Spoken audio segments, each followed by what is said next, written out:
नमस्कार, आप सभी का स्वागत है।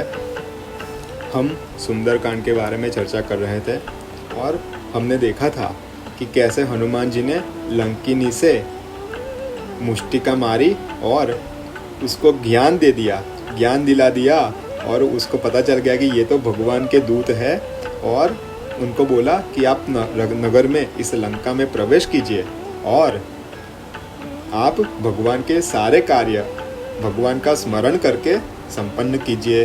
तब हनुमान जी लंका में सभी मंदिर अर्थात सभी महल में उनको ढूंढते हैं, सीता जी को ढूंढते हैं। तभी उनको एक सुंदर गृह दिखाई देता है। यहाँ तक कि हमने चर्चा की थी। अब इससे आगे हम सुंदरकांड की चर्चा को प्रारंभ करते हैं। ओम श्री गणेशाय नमः। भवन एक पुनि दीख सुहावा। एक सुंदर उन्होंने गृह देखा, लेकिन वो सुंदर क्यों था? अरे क्योंकि यही एक घर था, यही एक महल था पूरे लंका में, जहाँ पर हरि मंदिर तह भिन्न बनावा, जहाँ पर भगवान का मंदिर बना हुआ था। बस अलग क्या था? वहाँ पर भगवान का मंदिर था, यही एक बात अलग थी बाकी सभी जगह से। अर्थात कि दूसरी जगह पर भगवान का मंदिर नहीं था। और उसके आगे जो गृह था, उसके आगे, उसके बाहर, उसकी दीवार पर रामायुध अंकित गृह शोभा बरनी न जाई, नव तुलसी का वृंदतः देखी हर्ष कपिराई। वो महल श्री राम चंद्र जी के आयुध अर्थात कि धनुष्य बाण के चिन्हों से अंकित था। धनुष्य और बाण के चिन्हों से अंकित था, जिसकी शोभा का वर्णन नहीं किया जा सकता था, जिसकी शोभा का वर्णन नहीं किया जा सकता था। और वहाँ पर ही नवीन तुलसी के वृक्ष समूह थे, अर्थात कि उस घर के बाहर ही बड़े नए और खिले हुए तुलसी के छोड़ थे, जिसको देखकर हनुमान जी को बड़ा हर्ष हुआ। क्यों हर्ष हुआ? उनको यकीन हो गया कि जहाँ पर राम जी का आयुध है, जहाँ पर मंदिर है, जहाँ आगे तुलसी का वृंद है, और इतना ही नहीं, राजेश्वर आनंद महाराज जी कहते हैं कि उनके घर के आगे तो राम भी लिखा हुआ था। तब अगर बहुत सारे लोगों ने शंका की तो विभीषण जी ने कहा कि भाई ये तो रावण और मंदोदरी का है, रावण और मंदोदरी का है। तब आगे किसी ने उस पर प्रश्न ही नहीं उठाए। ऐसी भी बात आती है। रामायुध अंकित गृह शोभा बरनी न जाई, नव तुलसी का वृंदतः देखी हर्षि कपिराई।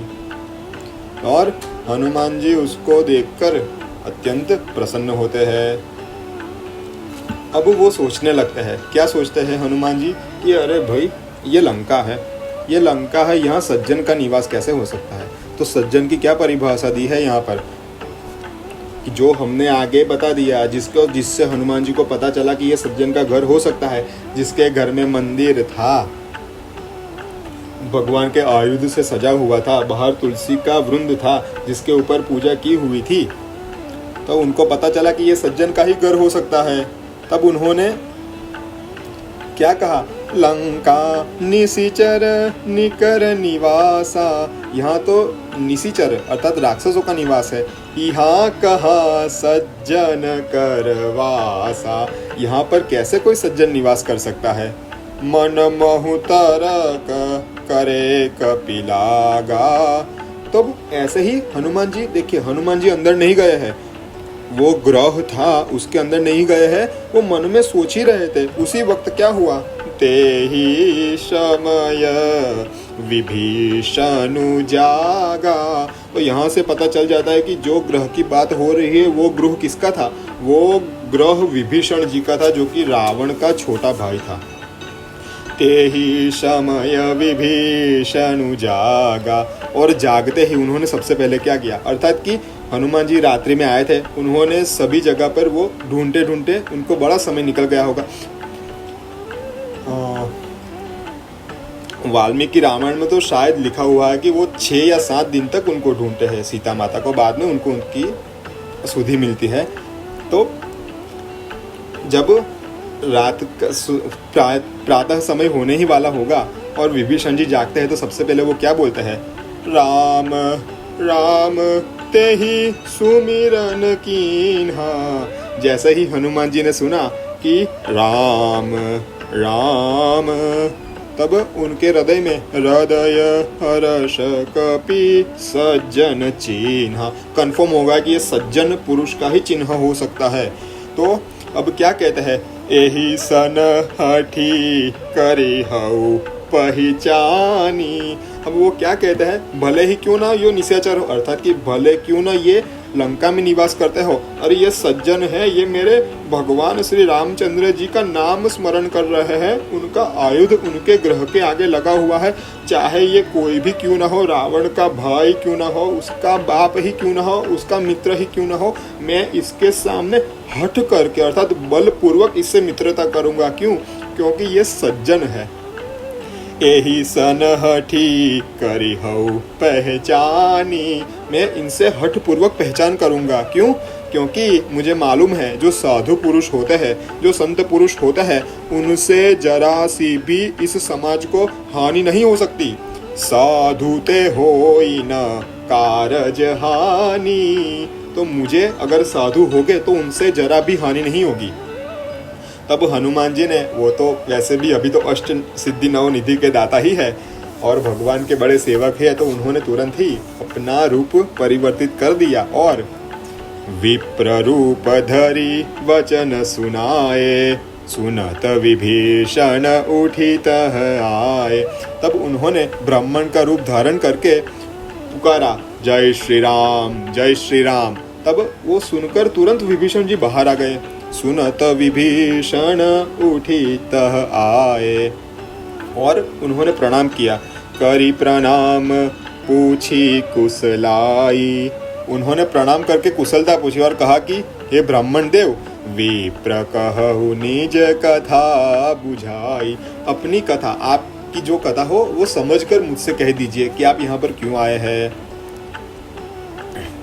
देखिए, अब विभीषण जी ने जैसे ही उनका दर्शन हुआ ना, तो उनके हृदय में सात्विक भाव का उद्वेग हो गया। उनका हृदय अपने आप, वो कुछ कीर्तन वीर्तन नहीं कर रहे हैं, अभी कोई समाधि में नहीं थे, बस हनुमान जी को देखकर ही उनका हृदय अपने आप गदगद हो गया। तो वो क्या पूछने लगे आगे से, उन्होंने पूछा कि मुझे अपनी कथा कहिए, लेकिन उनको बोलने नहीं देते, वो स्वयं ही बोलते हैं अभी भी। क्या कहते हैं कि तुम हरि दासन मह कोई, हे विप्र, हे ब्राह्मण देव, क्या आप हरि के दास में से कोई हो, या आप भगवान के दास में से कोई हो, आप हरि भक्तों में से कोई हो।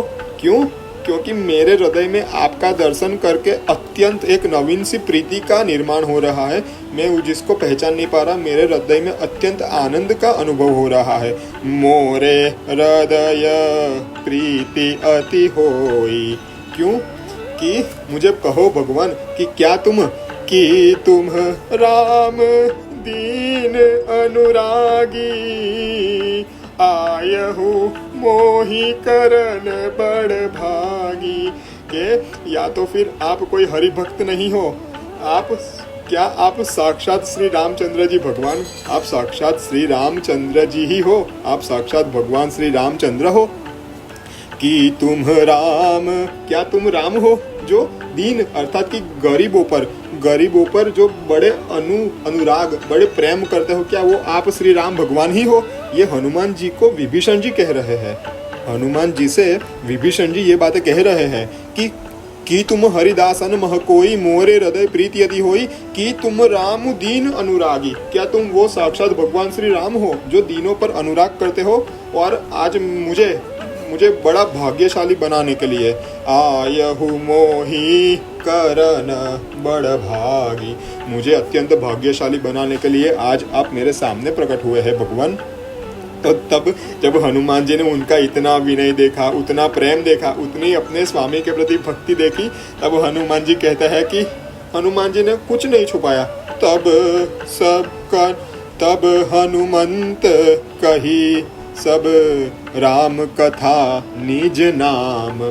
तब हनुमान जी ने पूरी राम जी की जो कथा थी कि कैसे कैसे सीता जी का अपहरण होकर उन्होंने हमको यहाँ पर उनकी खोज करने के लिए भेजा है, वो सारी कथा की, अपना नाम भी कहा और सुनत जुगल तन पुलक मन, मगन सुमिरे गुण ग्राम। ये भाव है कि जब कोई संत, जब कोई भगवान का प्रेमी, जब कोई भगवान के गुण गानों में अनुरागी व्यक्ति, संत आपको मिलेगा, तब अगर आप उससे भगवान का गुणगान कहेंगे तो वो सुनत जुगल तन, तो उन दोनों के ही, अर्थात कि जैसे ही हनुमान जी ने भगवान की ये कथा की, तो हनुमान जी और विभीषण जी दोनों के ही सुनते ही दोनों के शरीर कैसे हो गए, पुलकित हो गए। सुनत जुगल तन पुलक, और मन कैसा हो गया, मगन हो गया। मन मगन, कैसे मगन हो गया मन? हमारा तो मन मगन नहीं होता, संसार में घूमता रहता है। उन दोनों का मन मगन कैसे हो गया? क्योंकि उन्होंने क्या सुना है, उन्होंने किसका स्मरण किया है? सुमिरी गुणग्राम। उन्होंने जब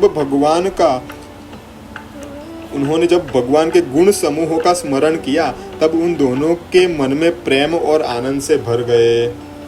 और उसके आगे विभीषण जी कहते हैं कि हे पवन सुत, अर्थात कि उन्होंने कहा कि मैं पवन का पुत्र हूँ। जब पहले बताया कि अपना नाम भी बताया, कहु निज नाम, तब वो कहते हैं, विभीषण जी कहते हैं, हे पवन के पुत्र, आप मेरी रहनी को देखिए। सुनहु पवन सुत रहनी हमारी, जिमी दसनहि महु जीभ बिचारी।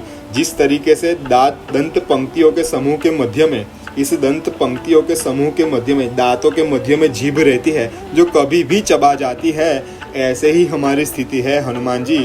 तात कबहु मोहि जानी अनाथा, करिहहि कृपा भानुकुल नाथा। हे तात, आप मुझे कहिए कि कब मुझे अनाथ जानकर सूर्य कुल में भानु कुल के नाथ श्री रामचंद्र जी मुझ पर कृपा करेंगे। हे हनुमान जी, हे तात, मुझ अनाथ पर सूर्य वंश में उत्पन्न हुए भगवान श्री रामचंद्र जी कब कृपा करेंगे? मैं जानता हूँ तामस तनु, मेरा शरीर तामसी है। कछु साधन नाही, और मैं कोई साधन भी नहीं करता, मैं भगवान की प्राप्ति का कोई साधन भी नहीं करता। प्रीति न पद सरोज मन माही, और उनके जो प्रीति न पद, मेरे प्रीति नहीं है, लेकिन किस चीज की प्रीति नहीं है? प्रीति न पद सरोज, उनके श्री रामचंद्र जी के जो चरण है उसके ऊपर जो रजकण लगे हुए हैं, उनके मेरे मन में उनके लिए प्रीति नहीं है। तब अब मोहि भा भरोस हनुमंता। तो देखिए, यहाँ पर जैसी विभीषण जी की परिस्थिति है, वैसी ही परिस्थिति बहुत सारे लोगों की होगी कि तामस तन कछु साधन नाही, तामसी तन होगा, कोई साधन नहीं कर पाते होंगे भगवान की प्राप्ति का। और प्रीति न पद सरोज मन माही, उनके मन में भी भगवान के चरण के प्रति में कोई प्रेम नहीं होगा। तो हनुमान जी के कहते हैं कि हे प्रभु, अब मोहि, लेकिन फिर भी ऐसा कुछ मैं नहीं करता, लेकिन फिर भी मुझे पक्का भरोसा हो गया है कि अब मोहि भा भरोस हनुमंता, मुझे पूर्ण भरोसा हो गया है कि बिनु हरि कृपा मिलहि नहीं संता। भगवान की कृपा के बिना संत का मिलना असंभव है। अगर भगवान कृपा करेंगे तभी कोई संत आपसे मिल पाएगा। कि मुझे अब पक्का भरोसा हो गया है कि अवश्य मुझे रामचंद्र जी का दर्शन होगा। क्यों?